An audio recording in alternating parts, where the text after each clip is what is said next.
Welcome to the Hustler's Manifesto podcast. We jailbreak from toxic hustle culture. We take Hustler back from a belief that bigger is better, security is contingent on compliance, and freedom is reserved for the powerful. I'm your host, Sarah Duran. I'm not here to tell you how to make a quick buck. I'm here to change the way work is done so that we can live more meaningful lives right now instead of betting on an uncertain future. If you value this content, please rate it and comment on this podcast wherever you get it. If you're a freelancer, consultant, or solopreneur who needs better strategy for your business, learn more about what I do at fruitioninitiatives.com. Thanks for being part of the movement.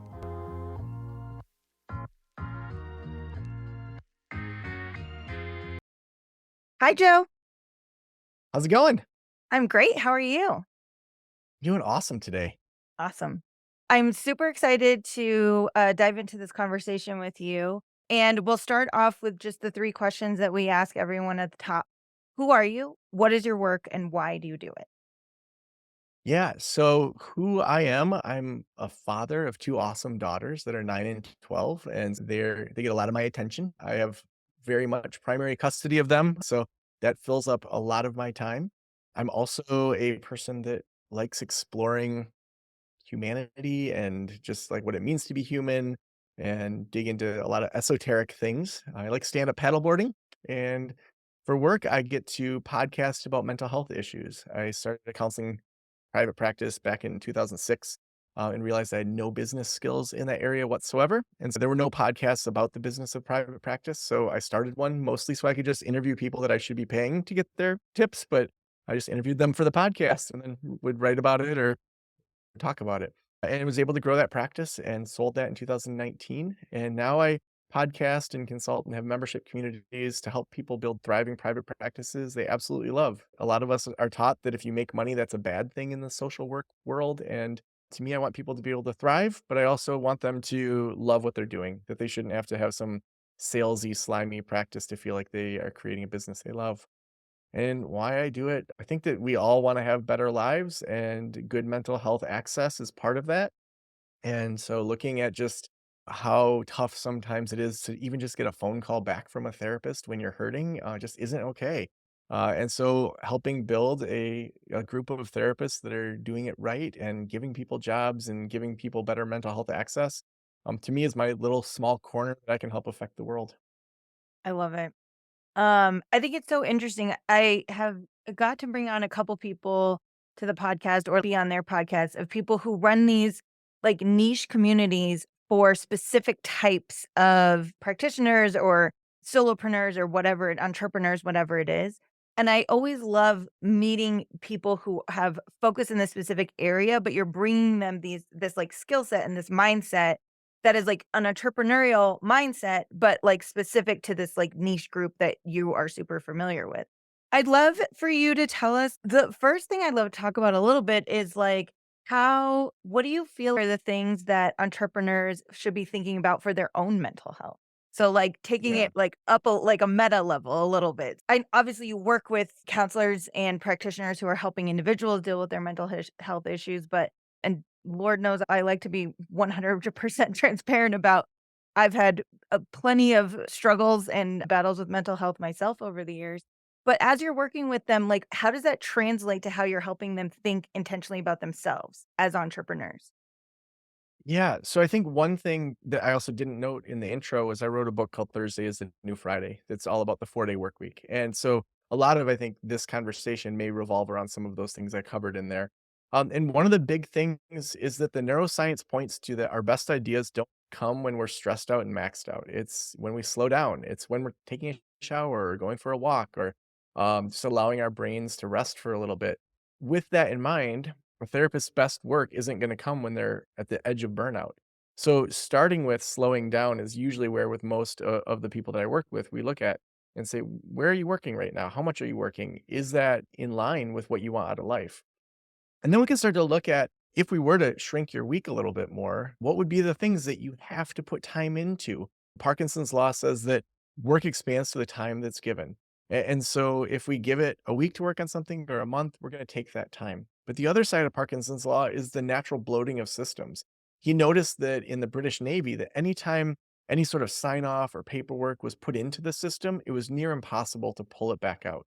So when we allow ourselves to have a shorter work week or less time to work on something, we naturally combat that bloating where we say, okay, I had 20 things on my to-do list to do. I could only get to 6 of them this week.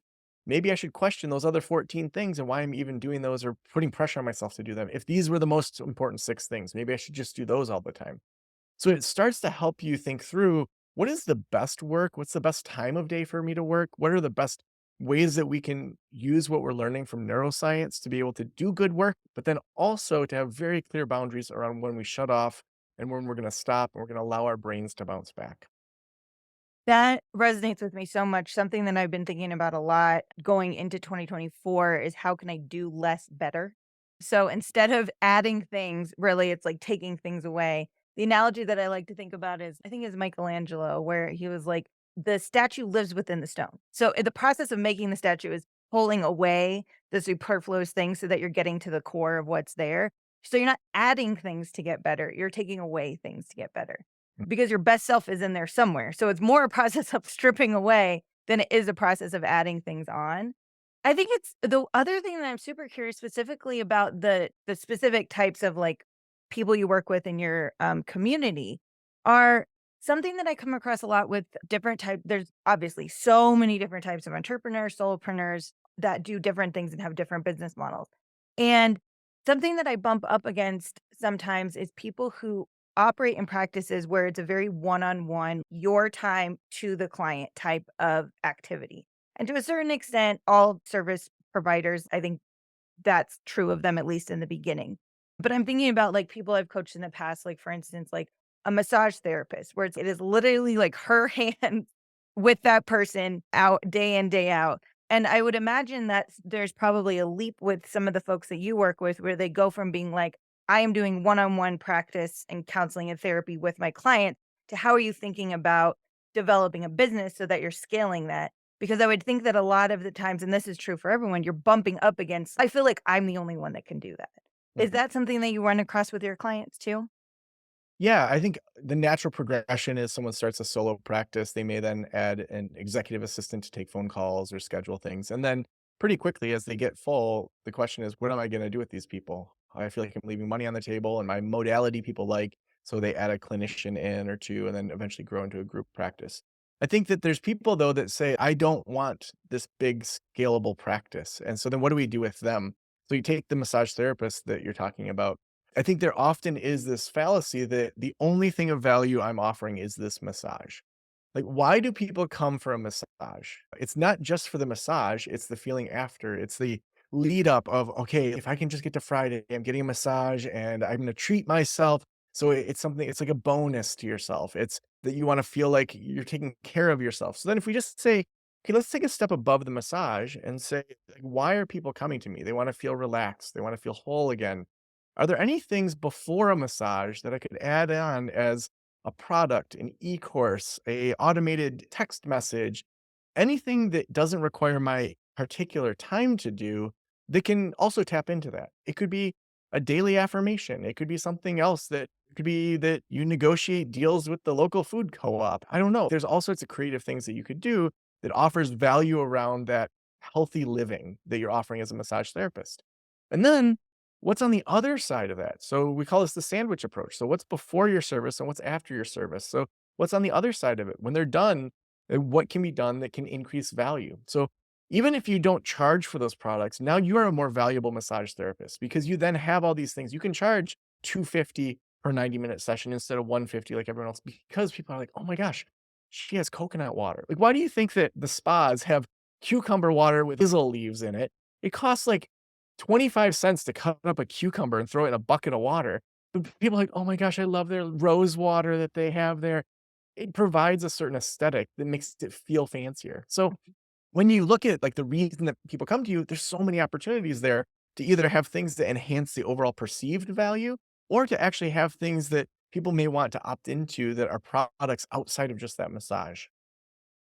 I love that so much because I think that fork in the road that you talked about with the person who may wanna grow and have a larger practice and have a team versus the person who's maybe that's not really what I wanna do, like, I'm dedicated to just continuing to be a solopreneur to a certain extent, is something that I think about a lot with the folks that I work with because I think sometimes we get pressured into thinking that, like, you get to that place and you're like, "Okay, I have more work than I can do by myself," and so the natural progression is to hire a team, which could for sure be, I think, the right course for a lot of people, but I also think that I sometimes see the opposite side of it where folks hire a team and then all they're doing is managing a team, and they're like, "Now I'm not Yeah. doing the thing that I love to do, I'm just managing other people." And so I love that you're talking about being like, giving people options and being really conscious about, is growing a practice with a multi, like, people under you really what you want, or do you wanna be doing something different, and how can you still think about stratifying that in a way that you're increasing the value both for yourself and the people that you serve? Yeah, I think thinking through, do I wanna be an owner, an operator, or a service provider? So owner, operator, provider, you can have any combination of that. You can just be an owner of a business and not run it and not do the service and not do the supervision. You can be a totally silent owner of some types of businesses. You can be an owner operator where you're also doing the operations, the management, and you're no longer doing the services. You could be a service provider within it, but you don't do the supervision. So all these things we can outsource in a different way. Now your profit margins change, but it may be worth it to have a business that you're just the owner of and you get 10% of the profits for doing an hour a month of work, or it may be worth it to you to be a supervisor, or maybe you want someone else to be a supervisor. So being able to just be thoughtful on how do I want this to affect my life, that then allows you to do the work that you enjoy and do best. Love that. Tell us more, let's dig in a little bit more to the 4-day work week. I think that this is can feel like a buzzword or a buzz phrase a lot for people, and some people I think are feel skeptical about it being an Mhm. actual reality. So tell us more about your book and what do we need to know in order to make that a reality? Yeah. So to look at the 4-day work week now, we have to go back about 4,000 years to the Babylonians. And I promise it won't take a century to get back from there. So the Babylonians, they looked down, they saw Earth, they looked up, they saw the sun, they saw the moon, they could see Mercury, Venus, Mars, and Jupiter.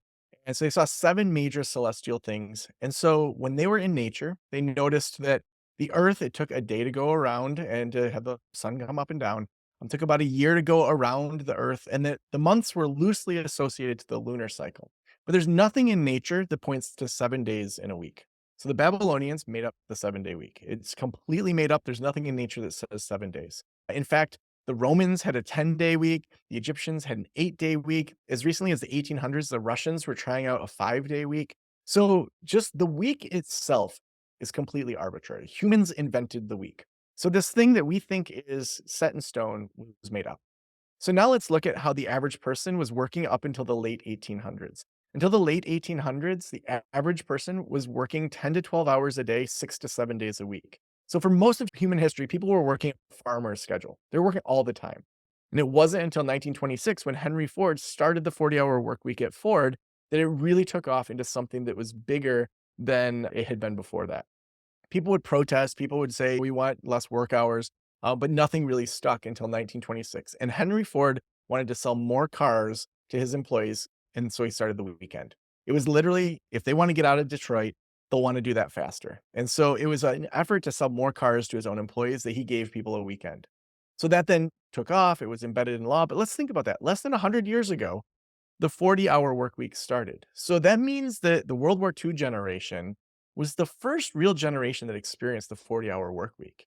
They were the ones that were like, wow, that's really experienced this.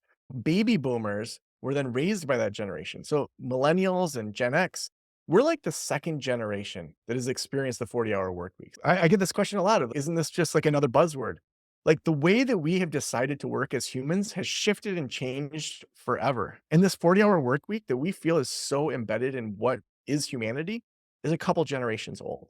And so when we look at that being less than 100 years old, we then look at how we saw that 40-hour work week starting to die. So in the 80s and 90s, there was TGIF on ABC that was celebrating that it's thank God it's Friday, and you had Full House and Urkel and all of that. And we see that Fridays slowly start to die as a productive work day. We see the rise of casual Fridays, wearing jeans to the office, celebrating birthdays, baby showers.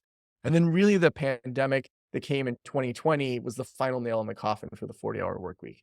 People left the workplace, worked from home, and realized that this big key performance indicator of sitting in a chair for 40 hours was not anything anyone cared about. It was actually the outcomes of jobs that people cared about more, and people saw that they could do a lot of their job without working 40 hours. And the wasted time of standing around the water cooler, having meetings start late, having unnecessarily long meetings, some of those things are good where it creates human connection and you can better work together. But a lot of it was wasted time. And so now what's happening is a recalibrating of what are we wanting to get out of the people that we pay to work for us? What are we trying to get out of the jobs that we choose to have? And that's starting this discussion around the 4-day work week and other things that pull us away from that traditional model of the 40-hour work week.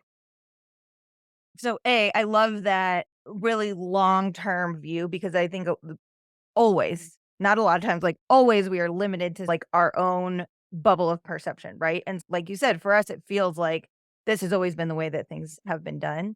I know that when I went out on my own, that was, like, the number one thing that I was shocked by, where I was like, when I worked for other people, I always felt I was like, 40 hours made no sense. I was like, "I'm getting my work done in way less time than 40 hours, and yet I have to sit here. I have to come in at a specific time and leave at a specific time, even though I'm, like, maybe more efficient than the, like, cubicle down the hall or something like that." And so, that was one of the main reasons, which I actually didn't know until hindsight after I started working for myself, where I was like, oh, I'm getting way more done. I'm working way less time, and I'm getting paid way more money because my value proposition for my clients was able to go way up, where I'm like, as opposed to paying me as a 40-hour a week FTE, you can pay me as a one-off contractor, and because I'm, like, at the top of my game and expert in my field, I'm able to come in and do what you need me to do in way less time. Oh, you also don't have to pay me all the overhead that you're paying a full-time FTE.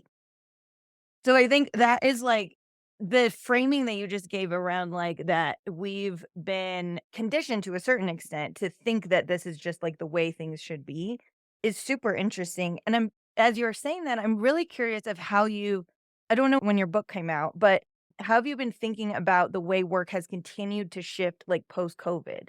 With a lot of people working outside of the office, I've been reading over the last 3 to 4 years tons of things about, like, when people work from home, how do we know they're getting their work done? How do we know they're sitting in their front of their computer for 8 hours a day? Like, these kinds of things that just feel, like, suffocating to me. But I feel like this we're trending even more and more towards this value-based instead of time-based model. Yeah, I think what this points out is how crappy most managers are. Like, it's if someone's sitting in front of their computer is what you want them to be doing, Yeah, is that really what you hired them to do, is to sit in front of the computer, or is there an outcome? You know, yeah. I've had a remote team since the beginning of my hiring. My first hire was from Cape Town, South Africa. And so my chief operating person lives in Cape Town. We have 10 employees over there. So I've never met them in person. And I don't know if they're just sitting around. So from the beginning, I've had to say, okay, what is this job doing? What is this role doing? What are the KPIs annually for this? Then let's break down what those key performance indicators would be each quarter. For example, we have a podcast. We do 3 to 4 episodes a week. So far, we've filled out the entire year with podcast sponsors already for 2024. So we're full. So if we're going to do another, say, sponsored podcast episode per week, okay, that team, let's say I need 52 new sponsor spots sold because we want to do another one per week. Now they have a clear goal on that. So quarter one might be reaching out to current sponsors and seeing if they would like to buy a couple extra spots. Quarter two might be curating new sponsors and talking to new sponsors and maybe any guests that are on my show that seem like they might be a good fit. I might talk to them. So then now I've broken it down for the team to say, here's where we want to land with this department. We want to get 52 new sponsor spots sold for that extra episode per week. So doing that and having numbers for the individuals helps you understand what are we actually paying for here?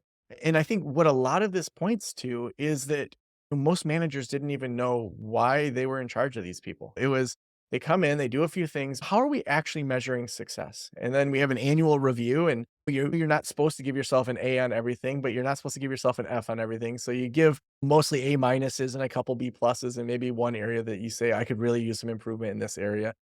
But it's not even like pointing to actual numbers that matter for the company.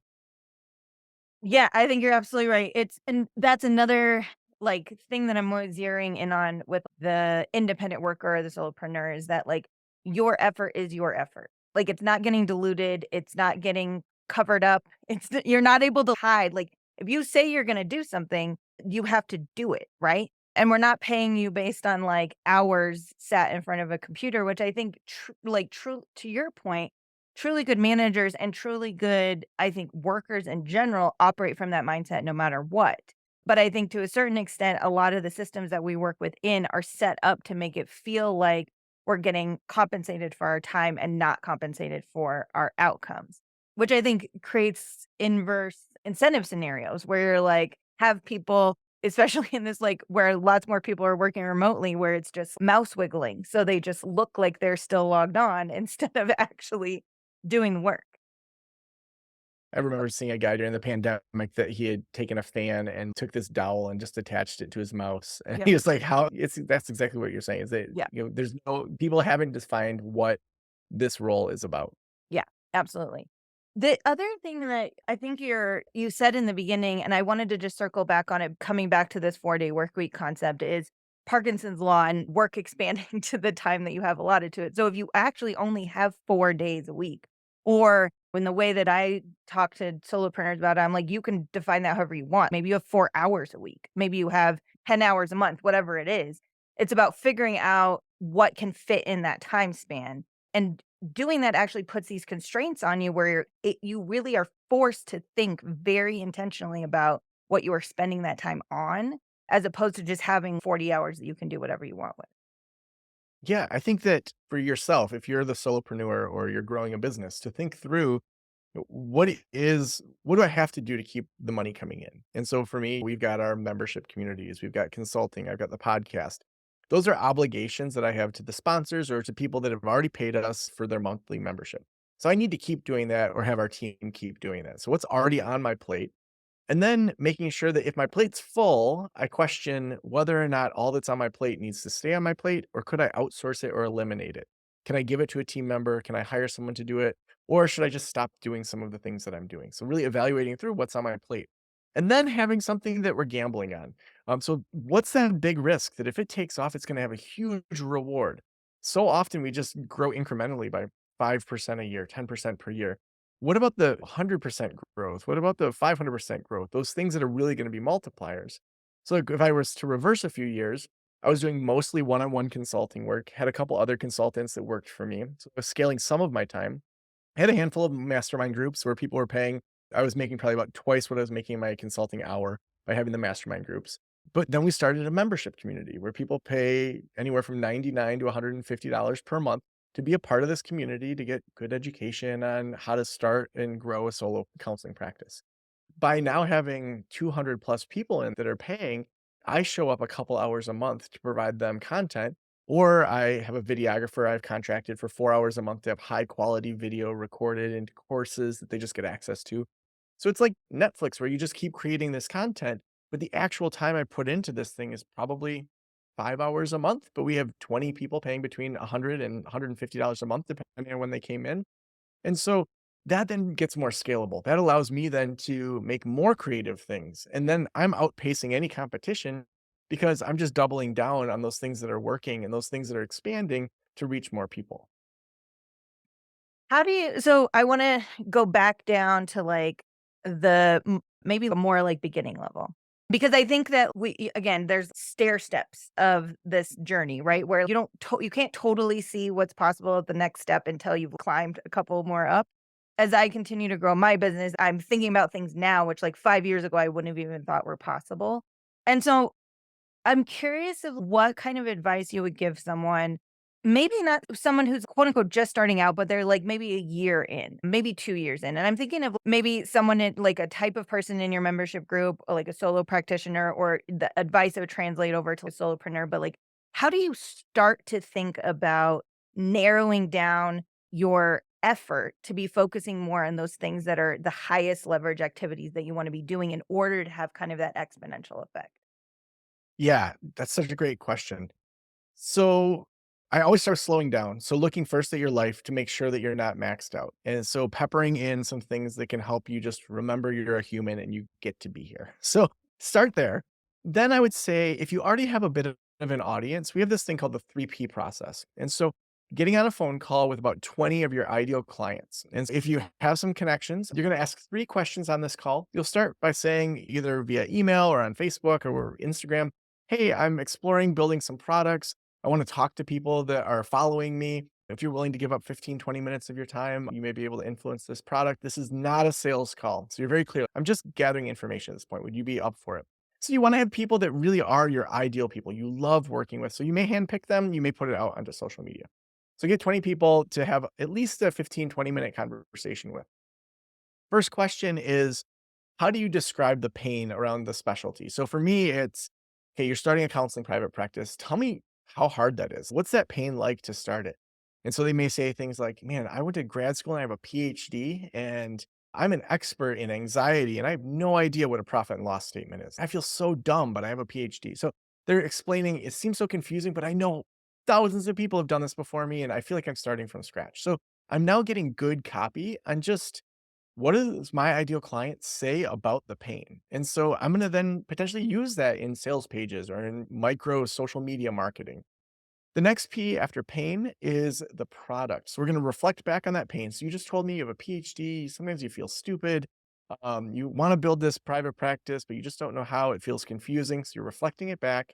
Then, if there were a product that just helped you with that was exactly designed for you, it was like your ideal perfect product, what would that be? And maybe throw some things out that you're thinking about. Would that be a self paced e course? Would that be like live webinars? Would that be one on one consulting? Would that be some text reminder series? So maybe you throw out some ideas if they seem a little stumped.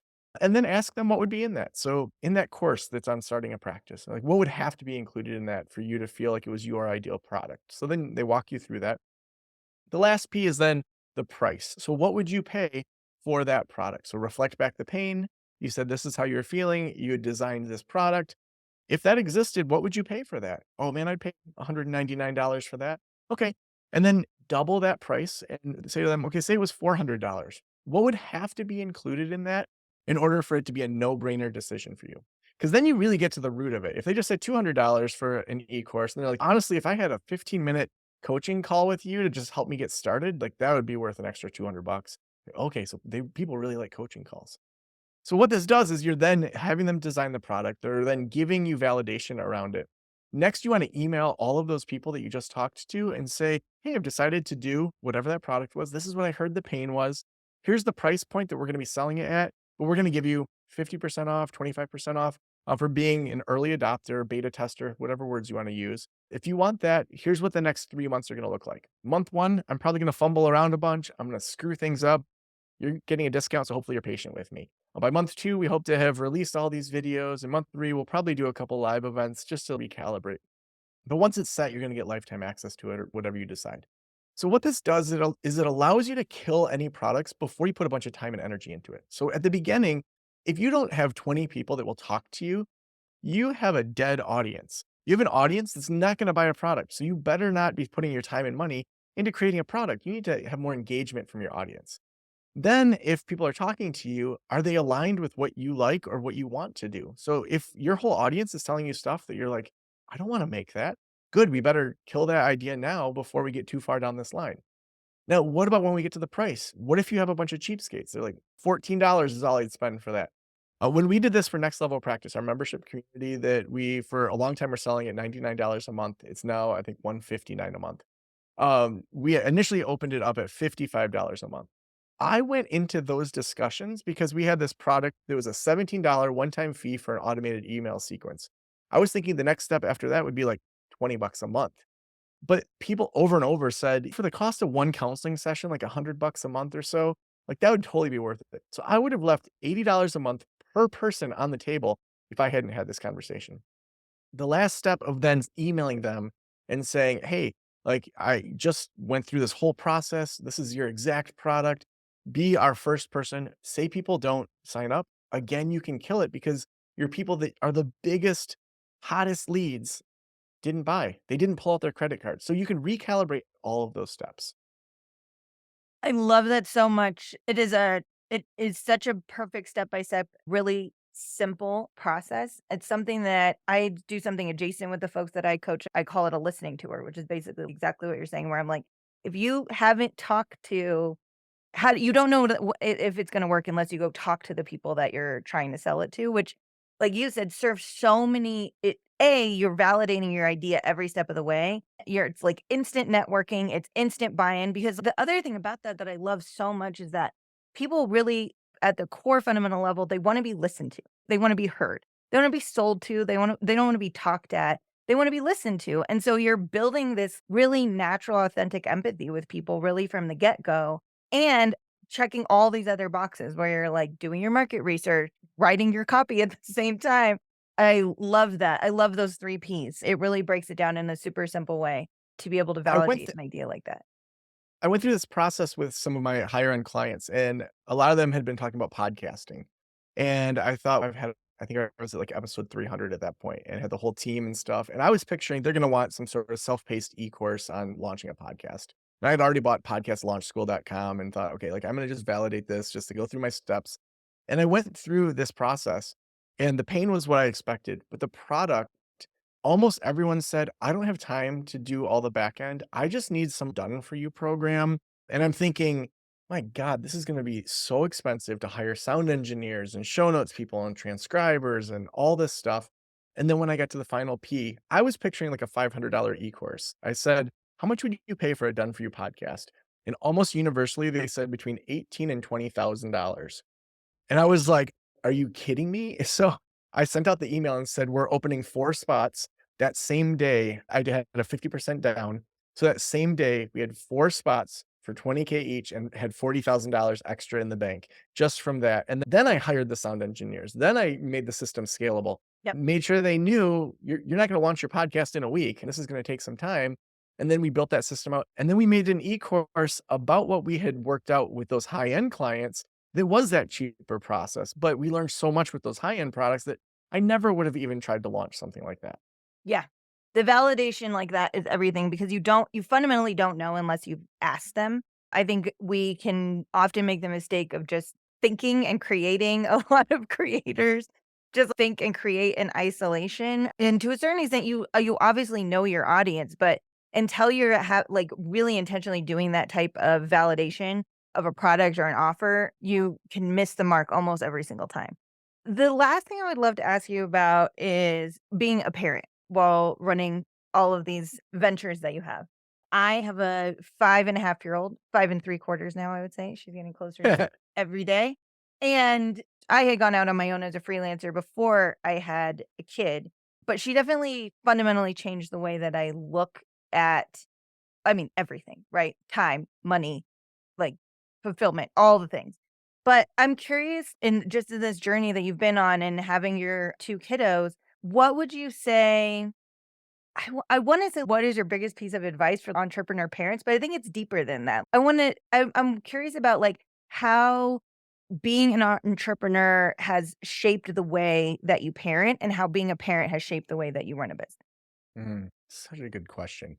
So as I said at the top that I'm a single parent, primarily raising these 2 daughters on my own. And it wasn't that way. I uncoupled a few years ago, and it was unexpected. And it was also unexpected that I would be raising these kids most of the time.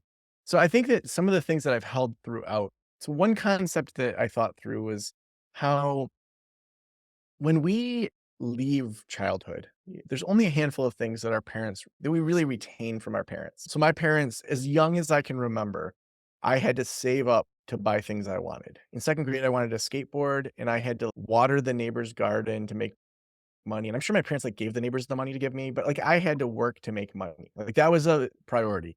I had star charts to achieve certain goals that I had. As young as I can remember, I was making New Year's resolutions with my psychologist father.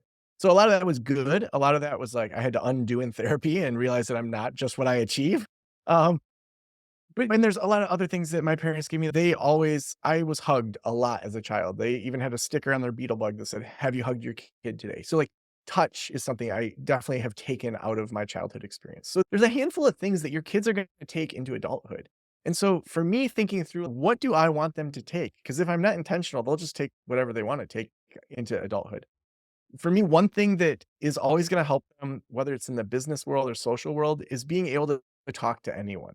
No matter how many texting or AI or computer or Zoom, If you can't just talk to someone that's new and you get all nervous and you don't know how to start and keep conversations going, like that's going to make your life harder than if you can have conversations with people.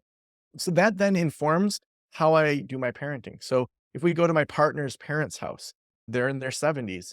They don't bring their iPads. They bring some things that they find fun, but also I want them to think through the lens of engaging with all generations that are there. So those generations may not want to. Luckily, my partner's parents love hanging out with my kids. But so it's like, what can you do to create a social environment that you like? So what games can you bring that you think 70-year-olds would like to play also? It's not going to be the games that you like as much. It's going to be the ones that I like as a parent and they like. Let's talk about having conversations. So, what does eye contact mean? What kind of questions could you bring up? One time, my daughter, she brought a joke book with her. And so it's like thinking through how do you socialize and making sure that's something that's part of what we do. To me, downtime is really important. I want them to know that they're not just doing things as a human, that they get to enjoy life, that they're not just running from one event to the other. So our schedules reflect that. They're in maybe one thing at a time. Sometimes it's we have weekends that we have 0 planned and we just check in. Okay, I wanna play Mario Kart with you guys. Okay, I wanna go for a hike with you guys. So then really looking at those things that I want as a parent to hopefully be the things that they leave when they go into adulthood. I think that some of the practical sides of this is I work from home. I've worked from home before the pandemic. And so being clear on my boundaries, but also on their boundaries. So we have rituals of connection before and after I work. So if my door is shut, unless you're like my daughter's literally sick on the other side of that wall. She's homesick today. She knows I'm in podcasts. And unless she's like puking and really needs me, don't interrupt me. And that worked through the whole pandemic. Kids were never interrupting me when I was working. But after I open that door, I always go give them a hug. I say, "I'm done with work," as if it's like when you walk in and you just got home from actually going to work. So finding those things that say, "I'm working now," and that's important. And so there needs to be a boundary around me being a dad. I'm not gonna go get you crackers right now and do these things. Or I'll check in and say, "Hey, I've got 20 minutes between podcasts.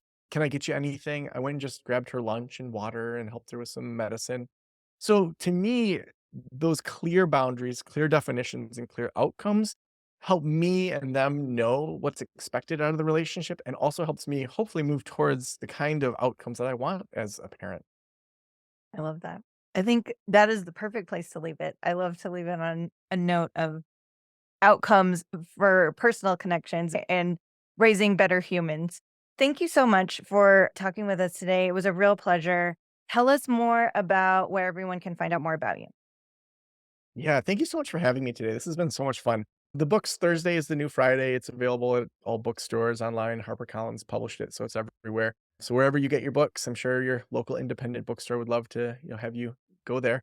But Thursday is the new Friday. That's the book. The 3P process is in there. A lot of the processes we talked about. Also, finding your sprint type. So it's similar to your personality type, but how you best sprint when you do want to get things done. That's in there too. And then I have a podcast called Practice of the Practice. It's aimed primarily at service-based workers and owners, like private practice owners, massage therapists, but really a lot of it's general business advice too. So Practice of the Practice is the podcast we publish 3 to 4 times a week, and we're almost to episode 1000. Awesome. Thank you so much. It's been a real pleasure. Sarah, this has been great. Thanks.